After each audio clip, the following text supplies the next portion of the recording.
بسم اللہ الرحمن الرحیم، شروع اللہ کے نام سے جو بڑا مہربان اور نہایت رحم کرنے والا ہے۔ کہہ دو کہ میں تو اپنے پروردگار ہی کی عبادت کرتا ہوں اور کسی کو اس کا شریک نہیں بناتا۔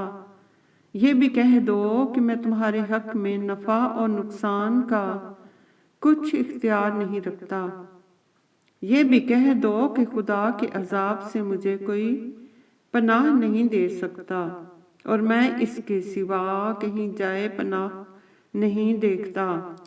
ہاں، خدا کی طرف سے احکام کا اور اس کے پیغاموں کا پہنچا دینا ہی میرے ذمہ ہے، اور جو شخص خدا اور اس کے پیغمبر صلی اللہ علیہ وسلم کی نافرمانی کرے گا تو ایسوں کے لیے جہنم کی آگ ہے، ہمیشہ ہمیشہ اس میں رہیں گے، یہاں تک کہ جب یہ لوگ وہ دن دیکھ لیں گے کہ جس کا ان سے وعدہ کیا جاتا ہے، تب ان کو معلوم ہو جائے گا کہ مددگار کس کے کمزور اور شمار کن کا تھوڑا ہے۔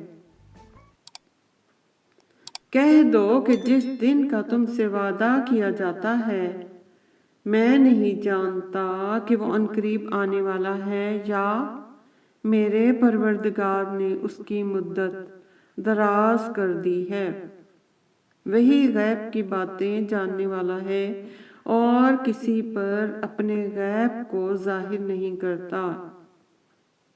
ہاں، جس پیغمبر علیہ السلام کو پسند فرمائے تو اس کو غیب کی باتیں بتا دیتا ہے اور اس کے آگے اور پیچھے نگہبان مقرر کر دیتا ہے، تاکہ معلوم فرمائے کہ انہوں نے اپنے پروردگار کے پیغام کو پہنچا دیا ہے، اور یوں تو اس نے ان کی سب چیزوں کو ہر طرف سے قابو کر رکھا ہے اور ایک ایک چیز گن رکھی ہے۔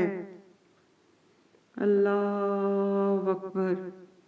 ربنا آتنا فی الدنیا حسنۃ وفی الآخرۃ حسنۃ وقنا عذاب النار۔